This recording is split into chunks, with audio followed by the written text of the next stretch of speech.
하나님께서 지난 한 주간도 우리 기쁨의 동산에 잘해 주셨습니다. 가장 먼저 감사할 것은 무엇보다도 화요일에 있었던 우리 하늘소리 찬양단과 연합한 그 연주회를 감사하지 않을 수 없었습니다. 왜냐하면 정말 작은 도시 안산에 있는 무명의 여인들이 그런 큰 무대에 선다는 게 신기하고 놀라울 뿐이고요. 더불어서 우리 주일학교 아이들, 또 청년도, 남자 집사님도 더불어 큰 무대에 설 수 있는 기회가 됐다는 것이 감사합니다. 사실 올림픽 기념관이 공연하기는 좋지 않은 장소라서 여러 가지 어려움들이 많았을 텐데, 그래도 연주하는 동안 은혜를 주셔서 듣는 모든 분들이 은혜 받았다고 고백하고 그런 좋은 간증이 있어서 감사하고, 여러 가지 세팅이나 준비하는 과정 속에 수고하고 섬긴 분들에게 이 자리를 빌어서 감사의 마음을 전합니다. 두 번째로는 20일간 기도회가 이제 시작됐는데요, 저는 이 기도회에 큰 은혜가 있을 것이 기대가 됩니다.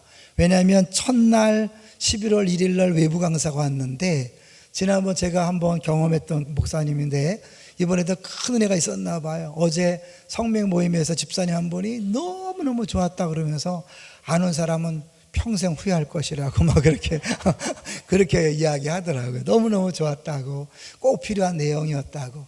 여러분 기회 되시면 꼭 한번 어떻게든지 들었으면 좋겠다는 생각이 들고요. 이렇게 첫날 큰 은혜 주셨기 때문에 21일 동안 부어주실 은혜가 정말 기대가 됩니다. 하나님께서 최근에 우리 교회에 여러 가지 모양으로 은혜를 부어주고 계시고 있습니다. 여러분 느끼시나요? 네. 제가 없는 동안에도 뭐 피를 쏟고 그랬다고 우리 부목사가 피를 쏟을 정도로 주께서 일하시니까 하나님께서 큰 일을 행하실 거라는 기대감이 있고요. 여러 가지 모양으로 힘을 다해 지치도록 애를 쓰는 모든 분들에게 감사한 마음을 전합니다. 세 번째는 2박 3일 동안 성mek 졸업여행을 다녀왔습니다. 특별히 처음으로 수요일이 포함된 여행이라서 수요 예배를 현지에서 드렸어요. 거기에 양석현 목사님 사모님도 오셨고, 특별히 그 펜션의 주인인 오동일 목사님이라고 동산교회 찬양 사역자로 있다가 갑자기 제주도 가서 펜션을 하고 연어집을 하는 그런 목사님이 계신데 같이 예배를 드렸어요. 저희 예배 시간에 세 곡을 찬양하는데 정말 하나님의 임재가 있음을 우리가 경험할 수 있었고요. 또 그 위에 특별한 찬양을 통해 큰 은혜가 있었습니다. 하나님이 우리 성도님들이 이곳에서 은혜 받는 그 시간에 우리는 현지에서 또 은혜 받는 그런 기회가 되었습니다. 뒤에서 기도해 주신 분들, 섬기어 주신 분들에게 감사를 드립니다.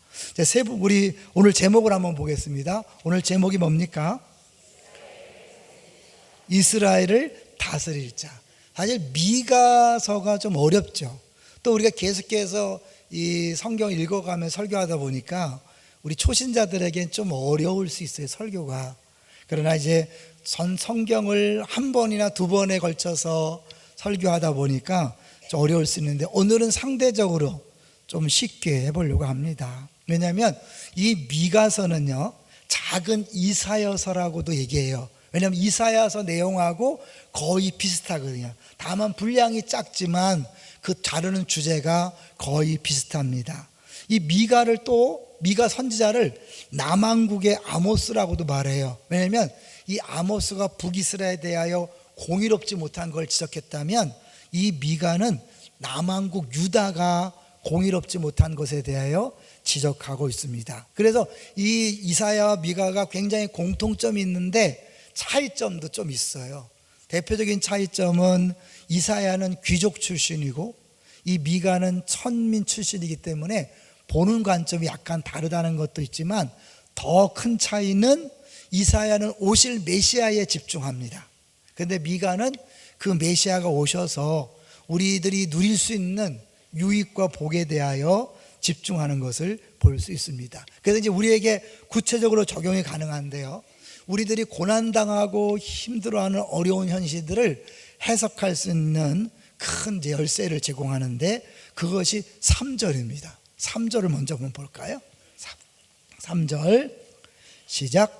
그러므로 여인이 해산하기까지 그들을 붙여두시겠고 그 후에는 그의 형제 가운데에 남은 자가 이스라엘 자손에게로 돌아오리니. 이게 오늘 본문이 예수님이 오실 것을 이야기하는데, 그 예수님 오실 때가 언제냐면 여인이 해산하기까지 그들을 붙여두시고 그 다음에 오신다는 거예요. 쉽게 말하면 고난이 극에 달할 때까지 하나님이 기다렸다가 고난이 극에 달했을 때 드디어 구원자를 보내주는데, 그걸 그림으로 표현하면 10달 동안 배 속에서 아이를 키우느라 고생하고 출산의 고통을 겪은 그런 고통 후에 해산의 기쁨이 있는 것처럼 그렇게 하신다는 거죠. 그러니까 예수님이 이 땅에 오실 때가 이스라엘이 가장 어려울 때, 가장 초라해졌을 때, 가장 힘들 때 왔다는 것을 보여주면서 우리 신앙생활도 마찬가지라는 거예요. 우리들이 정말 힘들고 어려울 때, 그때까지 하나님이 기다리셨다가 정말 도저히 못 견딜 때 일하신다. 그렇기 때문에 우리의 고난은 사실은 하나님이 일하시기 위한 하나의 과정이고 도구이지, 그 과정, 이 고난이 쓸데없는 것이 아니라는 것을 오늘 성경이 가르쳐주고 있는 거죠. 여러분, 지금 어렵고 힘든 상황이지요. 그러나 지치지 마십시오. 낙심하지 마십시오. 고난이 깊을수록, 아픔이 심할수록 이제 주님이 일하실 때가 가까웠다고 분명히 믿습니다. 그래서 오늘 본문이 이제 그 얘기를 하겠는데, 이 예수님께서 어디서 태어났는가, 이제 이거와 언제부터 그것이 계획됐는가, 이 두 가지를 집중하는데요. 먼저 그 예수님이 이 땅에 오시는 그 계획이 언제부터 시작됐을까를 한번 보려고 그래요. 2절을 보겠습니다. 2절 시작. 베들레헴 에브라다야, 너는 유다 족속 중에 작을지라도 이스라엘을 다스릴 자가 내게서 내게로 나올 것이라. 그의 근본은 상고의 영혼에 있느니라. 예수님이 이 땅에 오실 것을 예언하는 내용, 정말 그런가? 어떤 그런 분이 있죠. 2절에 이게 예수님 오신다는 얘기인지 어떻게 알 수 있느냐? 네, 마태복음에 보면 동방박사들이 찾아오죠. 그리고 유대인의 왕이 어디 있느냐? 헤롯이 놀래갖고, 자기가 왕인데 왕이 났다니까 놀래서 사람들을 불러다가 묻습니다. 성경에 유대인의 왕이 어디서 나온다 그랬어? 그랬더니 미가서 5장 2절을 얘기하면서 베들레헴에서 나온다고 했습니다. 그러니까 결국 이 신약에서 이 말씀을 인용했다는 건 뭐예요? 이 말씀이 바로 예수님에 대한 예언이라는 거죠. 근데 베들레헴에서 났다. 베들레헴의 뜻이 뭐냐면 떡집이란 뜻이에요. 떡집. 베드라는 게 집이고 레헴이 떡이에요. 예수님 이 땅에 뭘 오셨어요? 나는 생명의 떡이니, 생명의 떡으로 오셨기 때문에 그는 떡집에서 태어난 거죠. 이게 무슨 우연이지, 어쩌다 그렇게 깨맞추냐? 아니에요. 하나님께서 예수님을 이 땅에 보내실 때는 그냥 갑자기 결정한 게 아니라 영원 전부터 결정했다는 거예요. 그게 바로 그의 근본은 상고의 영혼에 있느니라. 어렵죠? 이게 오히려 새롭게 번역한 게 더 어려워졌어요. 예전 성경에는 근본은 태초에, 그 다음에 영원에 있다 그랬거든요. 왜? 태초에 말씀이 계시니라 그랬죠? 태초에 천지를 창조하시니라, 그런 말씀을 들어봤잖아요. 결국 예수님은 다윗의 후손으로 왔지만 그때부터 계획된 게 아니라 원래 영원 전부터 계획된 일이다. 이게 왜 중요하냐면요, 하나님이 임시 방편으로 했다면 쉽게 변경할 수 있겠지만 이 계획은 영원 전부터 영원 후까지 이어지는 계획이기 때문에 우리들의 행위와 상관없이 그 계획은 변경되지 않고 진행된다는 것을 의미하는 거예요. 그래서 신앙생활 할 때 든든함은 뭐냐면, 내가 말을 잘못하고 행동을 잘못하고 죄를 졌다 그래서 나에 대한 계획이 취소되거나 변경되지 않는다는 거예요. 믿습니까? 하나님은 우리를 구원하시고 성화시킬 뿐만 아니라 영화롭게 만들어서 예수님의 신부로서 영원토록 살게 하시는 그 계획을 끝까지 이루실 줄로 믿습니다. 자, 이것을 우리가 좀 더 명확하게 보기 위해서요, 시편 한번 보려고 그래요. 139편 한번 가보세요. 139편은 혹시 여러분 눈에 있나요? 제가 11월 1일에 단체 문자 보냈습니다. 이제 문자 보내면 전화하지 마세요. 교회에서 목사가 노체로 하는 거니까. 매월 1일 제가 문자를 보냅니다. 그러니까 막 전화하셔서 물어보는 분들이 있는데 제가 보낸 걸 생각하고 이제 답은 하지 마시고 답장은 해도 괜찮은데 전화는 하지 마세요. 139편 17절부터 18절을 보겠습니다. 17절 18절 구약성경 904쪽이에요. 자, 먼저 17절을 읽어보죠. 시작. 하나님이여 주의 생각이 내게 어찌 그리 보배로우신지요 그 수가 어찌 그리 많은지요. 이런 초신자들은 특별한 일이 있어야만 하나님 은혜다, 하나님께서 하셨다 인정하잖아요. 큰 거 몇 가지만. 믿음이 깊어질수록 뭐예요? 더 많아집니다. 이것도 은혜, 이것도 은혜, 이것도 은혜, 이것도 은혜. 더 믿음이 깊어지면 뭐예요? 이것도 은혜, 이것도 더 많아지죠. 나중에 고백이 뭐예요? 모든 것이 주의 은혜다. 그래서 은혜 없이는 살 수 없다는 고백이 나오는 줄로 믿습니다. 이제 그 시편 기자가 그 얘기를 하는 거예요. 하나님의 생각, 하나님의 일하심을 따져보니까 너무너무 많다는 거예요. 이것도 주님의 계획이었고, 이것도 주님의 계획이었고, 이것도 주님의 계획이었고. 여러분들이 기쁨의 동산께 온 것이 주님의 계획인 줄로 믿습니다. 여러분이 지금 기쁘게 신앙생활 하게 하신 것, 그 하나님이 그것을 위해서 그 주변의 모든 고난의 과정을 다 인도하셨다는 것을 의미하는 거죠. 그러니까 내가 눈이 열리고 귀가 열리면 모든 것이 주의 은혜니까 때로는 용서 못할 사람도 용서하고, 또 내가 정말 평생 잊지 못할 상처라고 생각했던 것들도 감사의 조건으로 바뀔 수 있는 거예요. 18절을 볼까요? 18절 시작. 내가 세려고 할지라도 그 수가 모래보다 많도소이다. 내가 깰 때에도 여전히 주와 함께 있나이다. 하나님이 하신 일이 너무나 많아서 보니까 모래처럼 많아서 셀 수가 없다는 거예요. 다 주의 일이니까요. 어떻게 보면 여러분 기쁨의 동산교회에서 우리들이 다 만난 것도 다 주의 일이잖아요. 그죠? 그걸 한번 세보세요. 그러면 그 만남을 위해서 주님이 하신 일을 한번 기억해 보세요. 얼마나 놀랐습니까? 자, 근데 이것이요, 하나님께서 그냥 때때로 그냥 기분 내키는 대로 하시는 게 아니라 이미 주의 책에 기록했대요. 16절을 볼까요? 16절 시작. 내 형질이 이루어지기 전에 주의 눈이 보셨으며 나를 위하여 정한 날이 하루도 되기 전에 주의 책에 다 기록이 되었나이다. 내 형질이 이루어지기 전에 뭐죠? 엄마 뱃속에서 내가 모습을 갖추기 전에 이미 하나님은 다 나에 대한 계획을 세웠다는 거예요. 쉽게 해서 눈은 어떻고 저같이 눈 작고 코 납작하고 이빨 튀어나오고 이거 다 하나님 계획 속에 들어있는 거예요. 그런데 그것이 어떻게 해요? 책에 기록됐다는 거죠. 하루도 되기 전에. 그러니까 우리들이 행하고 말한 그것을 보고 적어놓은 게 아니라 하나님 먼저 책에 기록해 놓고 그대로 착착착착 일을 진행해 간다는 거예요.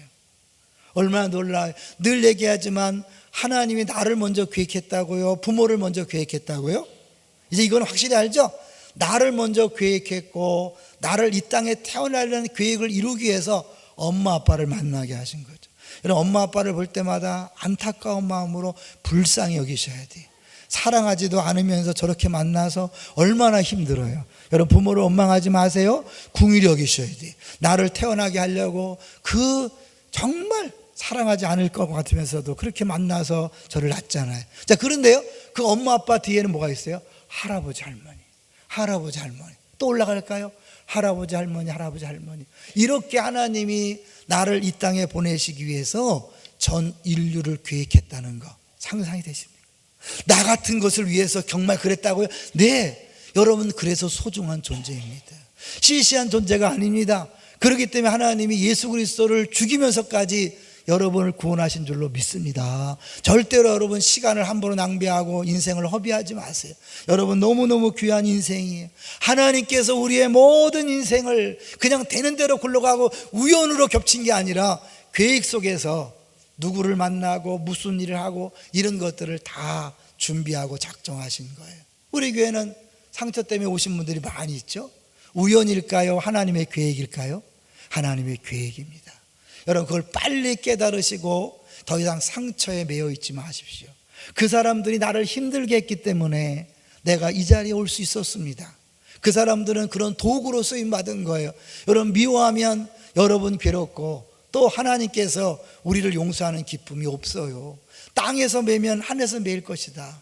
네가 먼저 용서해야 하나님이 용서하는 기쁨을 맛볼 수 있는 거예요. 동의하십니까? 근데 그냥 용서가 안 되죠. 너무 고통을 줬으니까 그 인간들이. 그런데 그것 때문에 내가 여기 왔고, 따지고 보면 그 모든 것들도 주의 책에 기록된 대로 하나님의 인도하심이었다라는 사실을 기억할 때 오히려 감사할 수 있는 거죠.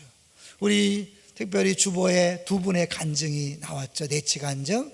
한 분은 지난주에 소개했던 그 방언받은 간증이고, 또 한 분은 우리 김현승 권사님인데 정말 어려웠습니다. 먼저 교회에서 중심적으로 봉사하다가 나오는 과정이 너무 힘들고 어려웠어요.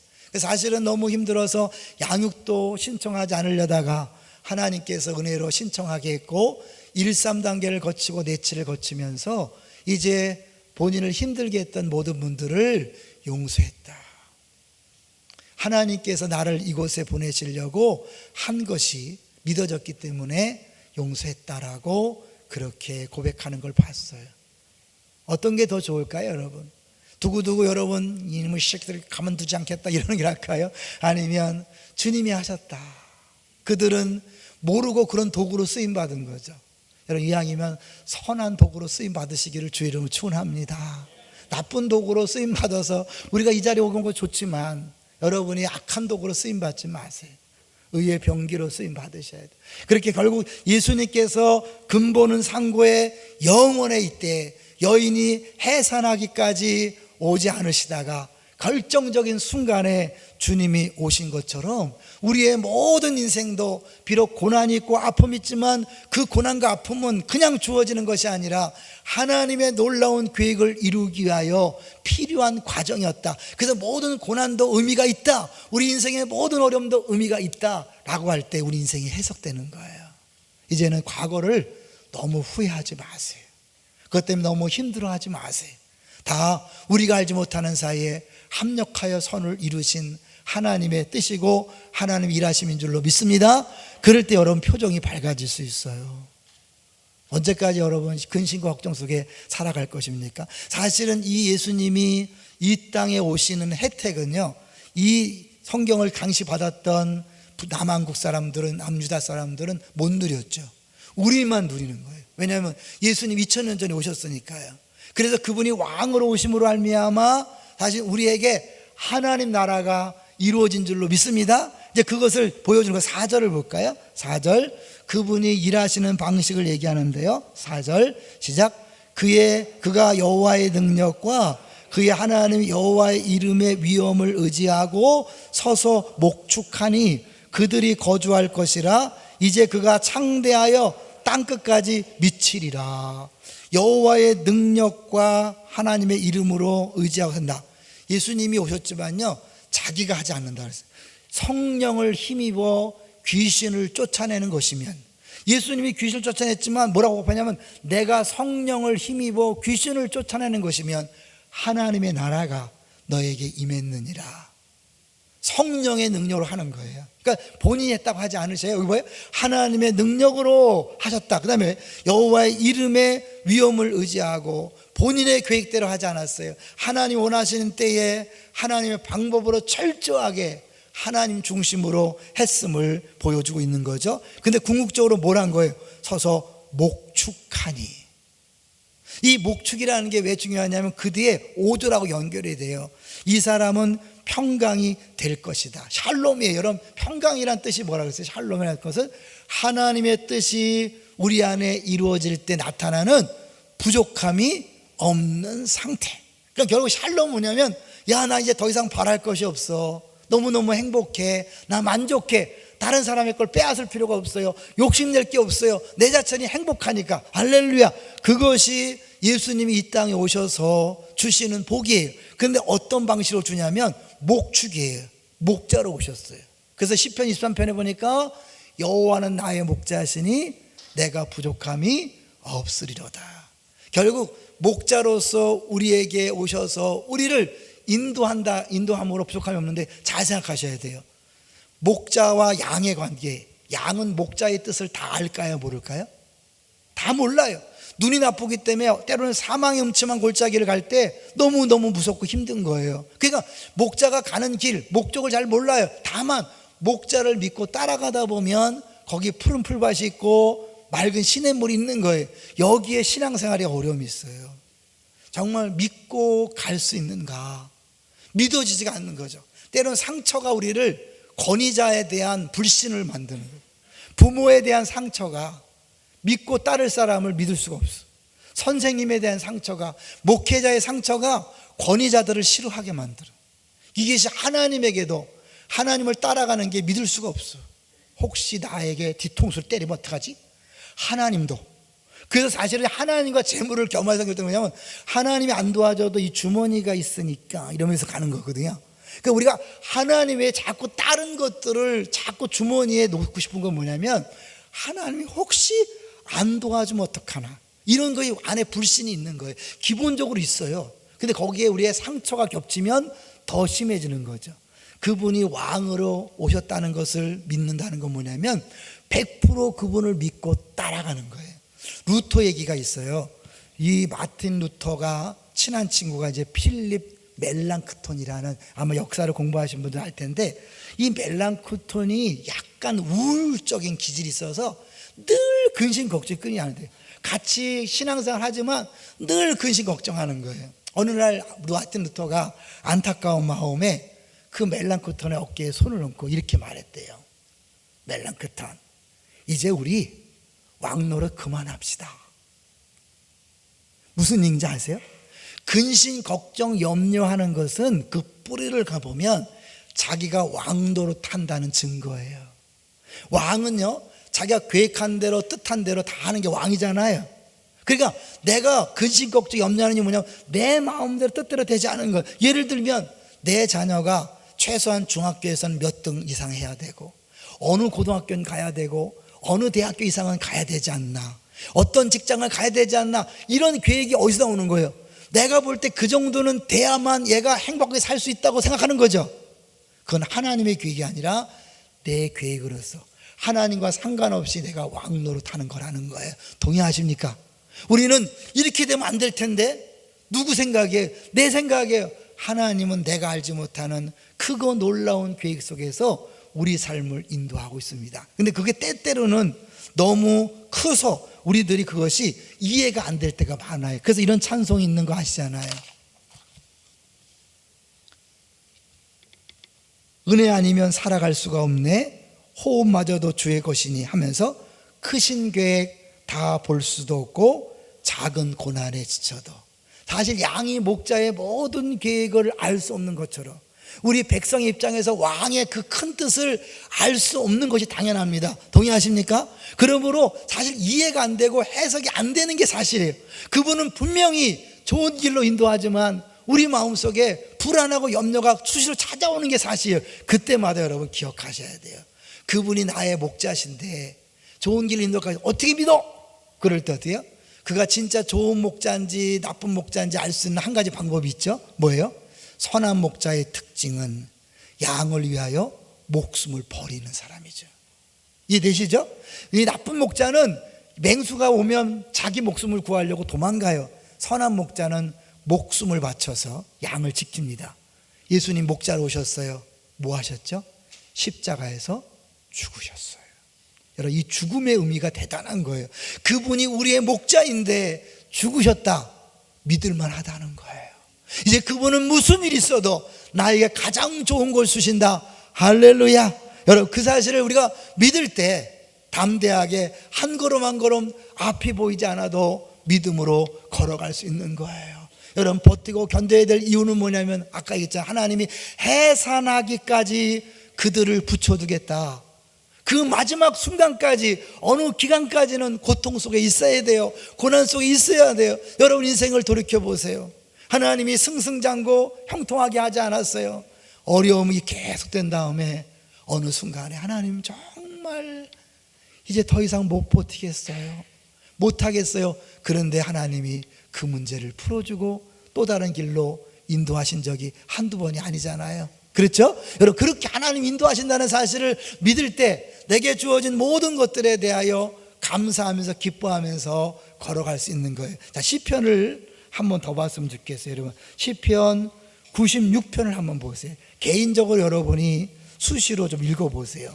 시편 96편을 어렵고 힘들 때마다 한번 읽어보세요. 하나님이 왕으로 오셔서 다스릴 때 나타나는 결과예요. 여러분, 그분이 다스릴 자 왕으로 왔다는 것은 이런 결과가 온다는 거예요. 시편 96편 10절부터 한번 볼게요. 874쪽이에요 96편 874쪽 읽어보면서 10절 시작. 모든 나라 가운데서 이르기를 여호와께서 다스리시니 세계가 굳게 서고 흔들리지 않으리라. 그가 만민을 공평하게 심판하시리라 할지로다. 다스린다고 얘기했죠. 그 다스림은 어떻게? 만민을 공평하게 심판한다. 이 미가나 이사야나 아모스나 계속 지적하는 게 뭐예요? 공평하지 않은 재판, 공의롭지 않은 사회에 대해서 계속 지적하잖아요. 결국 그분이 오시면 공평하게 심판해서 억울한 눈물을 흘리는 사람이 없는 거죠. 부익부 빈익빈이 아니에요. 누구만 더 많이 갖고 어려운 사람 착취당하는 그런 세상이 아니라 모두가 행복한 세상을 만드신다고 말하는 거예요. 그러니까 자연이 이걸 알고 먼저 기뻐합니다. 11절을 볼까요? 시작. 하늘은 기뻐하고 땅은 즐거워하며 바다와 거기에 충만한 것이 외치고 12절. 밭과 그 가운데 있는 모든 것은 즐거워할지로다. 그때 숲의 모든 나무들이 여호와 앞에서 즐거이 노래하리니. 하늘은 기뻐하고 땅은 계속 즐거워하고 기뻐하고 외치고 즐거워할지로다. 즐거이 노래하리라. 하나님 나라의 특징은 즐겁게 노래하는 거예요. 여러분, 예수 믿고 천국 백성이 됐다고 생각하십니까? 그렇다면 여러분 안에 기쁨이 있어야 돼요. 감사가 넘치는 것이 예수 믿는 사람의 특징인 거예요. 왜? 이미 우리는 하나님 나라에 살고 있으니까요. 하나님 나라는 먹고 마시는 것이 아니요 성령 안에서 의와 희락, 기쁨이에요. 얼굴에 기쁨이 사라졌다면 여러분 지금은 좋은 것들을 놓치고 있는 거예요. 희락과 화평, 만족, 더 이상 부족함이 없는 기쁨, 행복이 이미 우리에게 주어진 것. 그런데 왜 그걸 못 느낀다고요? 다시 얘기하죠. 하나님이 다스리면 그것이 이루어지는데 내가 왕이 되어서 내가 다스리려고 하니까 아내가 마음에 안 드는 거예요. 여러분, 아내가 꼭 여러분 마음대로 해야 됩니까? 아내는 하나님이 계획한 인생이 있는데 믿습니까? 남편이 여러분 마음대로 그렇게 살아야 됩니까? 아니잖아요. 하나님이 계획한 인생이 있잖아요. 자녀가 여러분 뜻대로 되어야 됩니까? 여러분 원하는 고등학교, 대학교 가야 됩니까? 아니에요. 하나님의 계획이 있잖아요. 믿습니까? 이렇게 되면 자유한 거예요. 애들이 조금 사춘기가 길어져도 지치지 마세요. 길어지는 이유가 있는 거예요. 부모가 빨리 구원받지 못하는 것도, 자녀가 내 마음대로 뜻대로 되지 않는 것도 하나님의 계획이 있는 거예요. 이번에 성명여행 때 2박 3일 동안 우리 지민행부애들이 아주 잘 짰어요. 너무너무 준비를 잘했어요. 근데 계획한 대로 다 되지 않았어요. 그런데 결과적으로 볼 때 우리가 계획한 것보다 더 멋지고 좋았어요. 이게 하나님이 하시는 일이에요. 믿습니까? 아직 우리의 계획은, 우리의 시야, 우리의 범위를 벗어나지 못해요. 하나님은 우리에게 가장 좋은 걸 주기 원하십니다. 할렐루야. 그러니까 사실은 우리 마음대로 되지 않을 때도 너무 두려워하지 마세요. 걱정하지 마세요. 염려하지 마세요. 주님이 알아서 가장 좋은 길로 인도하십니다. 근데 하나님 특별히 일하시는 방식이요, 반전이에요. 여기 보니까 어때요? 베들레헴 에브라다야, 너는 유다 족속 중에 작을지라도, 작은 걸 강조해요. 남들이 볼 때는 우습게 보이고 비천해 보이는데 거기서 구원자가 나올 줄 누가 알았냔 말이에요. 마태복음에서는 너는 작지 않다라고 얘기해요. 우리가 늘 외우는 말씀 이사야 60장 22절, 그 작은 자가 천을 이루겠고 그 약한 자가 약한 자가 같은 단어예요. 작은 자 같은 단어가 아니라 약한 자가 강국을 이룰 것이에요. 그러니까 여기서 작다는 것은 수적으로 작은 게 아니라 사람들이 볼 때 에이구 저거 갖고 뭘 한다고 이렇게 우습게 여기는 그런 모습 속에서 주님이 일하시는 거예요. 우리는 신앙생활하면서도 알게 모르게요, 세상적인 사고방식이 꽉 들어서 이왕이면 다홍치마라고 큰 것을 원해요. 화려한 것을 원해요. 멋있는 것을 원해요. 명분은 하나님 영광이지만 하나님은 거기서 일하지 않습니다. 이게 놀라운 하나님이 일하시는 방식이에요. 하나님 약한 자를 통하여 일하십니다. 그래서 우리가 보통 저 사람 예수 믿으면 큰일 날 것 같은데요. 절대 못합니다. 왜? 그런 사람 쓰질 않아요, 하나님이. 오히려 세상에서 저 인간은 전도해봤자 교회 유익도 안 될 텐데, 그런 사람을 통해서 일하시는 거예요. 믿습니까? 우리가 판단하지, 여러분 자신을 볼 때도 내 자신이 지금 약해져 있고 비참해져 있다 그래서 부정하지 마세요. 저는 제가 처음에 94년도에 안산에서 부목사를 시작했어요. 성경 아파트 신방 가면 그 사람들이 시키지 않았는데 말하는 게 있어요. 나는 안산 살 사람이 아닙니다. 곧 떠납니다. 난 묻지 않았어요. 근데 그렇게 얘기해요. 왜요? 안산에 대한 열등감이 있는 거예요. 여러분, 안산 사는 것을 감사하기 전까지는 아직 멀었습니다. 주님이 일하지 않습니다. 여러분이 안산에 온 건 실패가 아닙니다.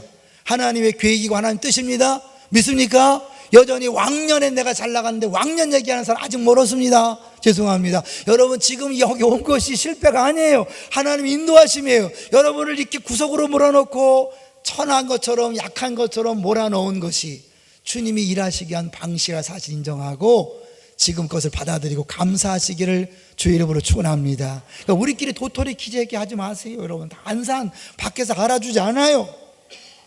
저는 안산 사는 걸 감사합니다. 저는 원래 구파발 출신이에요. 서도 서울이에요. 그렇죠? 저는 원래 구파발이 시골이었어요. 사실은. 그래서 저 6학년 때 서울로 편입되고 제가 고향 중학교까지 시골에서 다녔고 명지 다녔어요. 그래서 저는 뭐 시골 사람과 똑같아요. 제가 뭐 얘기한다고 여러분 기분 나빠할 거 없어요. 그렇지만 저는요 안산에 보내신 주님 앞에 감사를 드리고 안산 사는 걸 자랑스럽게 여깁니다. 왜요? 이곳에 하나님께서 보내셨잖아요. 때로는 여기서 온 것이 여러분이 실패해서 돈 100만 원 들고 오고 50만 원 들고 오고 울면서 왔을 거예요. 그래서 그것은 여러분이 실패 때문이 아니라 하나님의 놀라운 계획 속에서 여러분을 이곳에 보내신 줄로 믿습니다. 이제 부인하지 마세요. 그냥 자랑하세요. 하나님이 나를 여기로 인도하셨다. 그 과정이 없었다면 안 올 사람인데 주님 나를 여기 인도하셨다. 거기다가 기쁨의 동산께로 인도하셨다. 할렐루야.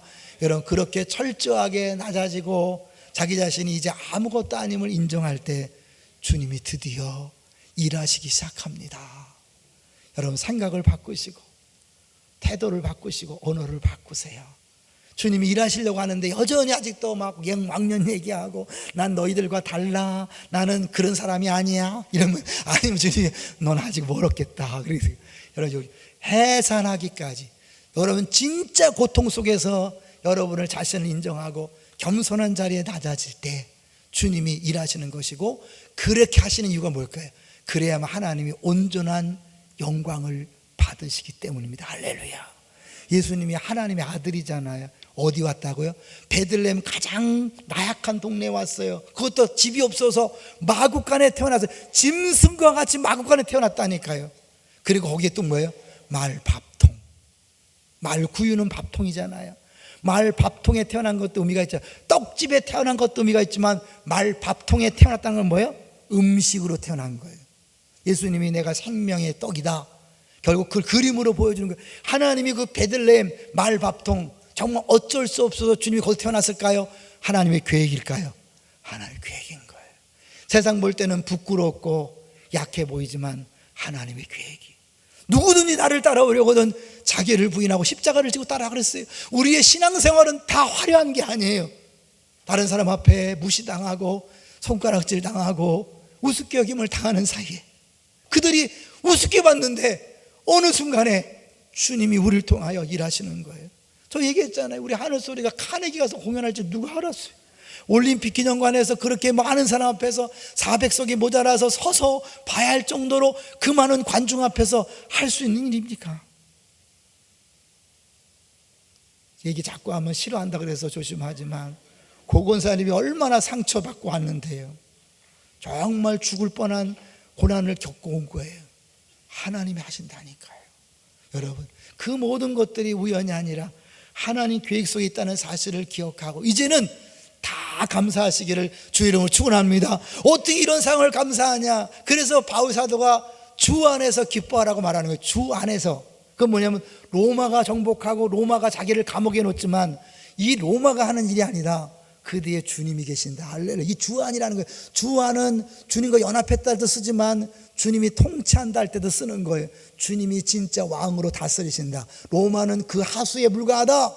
그렇기 때문에 그들이 감옥에 넣은 것이 아니라 하나님이 나를 감옥에 쉬게 하신 것이다. 이렇게 고백할 때 기뻐할 수 있는 거예요. 모든 고난과 아픔을 인정하시고 기뻐하십시오. 감사하십시오. 그리고 그 낮은 자리에서 겸손히 주님의 은혜를 기대하십시오. 주님께서 조만간에 일하실 텐데 한번 우리가 읽지 않았지만요, 7, 8절을 잠깐 보십시오. 계속해서 남은 자를 얘기합니다. 7, 8절 시작. 야곱의 남은 자는 많은 백성 가운데 있으리니 그들은 여호와께로부터 내리는 이슬 같고 풀 위에 내리는 단비 같아서 사람을 기다리지 아니하며 인생을 기다리지 아니할 거. 뭐예요? 이슬 같고 단비 같다. 우리 남은 자, 어떻게 보면 여러분 남은 자 막 믿음을 지킨 사람 막 멋있게 얘기하지만 세상 말로 뭐예요? 찌꺼기인 거예요. 그런데 하나님 그런 남은 자를 통해서 사람들을 살리고 풍성케 하는 이슬 같고 단비 같게 하신다고 말씀하는 거예요. 8절을 볼까요? 시작. 야곱의 남은 자는 여러 나라 가운데와 많은 백성 가운데 있으리니 그들은 숲풀의 짐승들 중에 사자 같고 양떼 중에 젊은 사자 같아서 만일 그가 지나간 즉 밟고 찢으리니 능히 구원할 자가 없을 것이라. 계속해서 천대받고 공격당하고 하나님의 어품을 당했던 그들이 바뀌어서 이제 뭐예요? 사자같이 오히려 그들이 다른 것은 그냥 돌진해서 나가는, 누구도 감당할 수 없는 그런 멋진 삶을 살게 될 것을 말씀하고 있습니다. 남은 자 동안 얼마나 억울하고 슬프고 고통스럽겠어요. 근데 하나님은 그렇게 슬픔을 당한, 고난당한 남은 자를 통해서 결국은 일하시는 거예요. 이게 반전의 하나님 일하시는 방식이에요. 그렇다면 우리도 여러분이 정말 내가 생각하기에 너무 낮아지고 너무 아프고 힘들다, 네, 그러면 이제 다 됐어요. 하나님께서 일하실 때가 된 거예요. 그래서 우리는 늘 기대하며 살 수 있는 거예요. 주님, 오늘부터입니까? 이제 주님이 낮추셨으니 오늘부터 일하실 것입니까? 그래서 날마다 아침에 기대감으로 한번 시작했으면 좋겠어요. 이제 한 말씀을 같이 예화를, 그 사건을 얘기하면서 말씀을 정리해 보려고 하는데요. 이번에 수요일 날 예배를 드리면서 사실 우리 집사님 한 분은 고동일 목사님 워낙 찬양을 잘하니까 한 번에 특송했으면 좋겠다, 노래를 들어봤으면 좋겠다고 했다는 거예요. 근데 실제로 우리가 예배를 드린다니까 그럼 예배 시간에 본인이 특송을 하겠다고 그랬어요.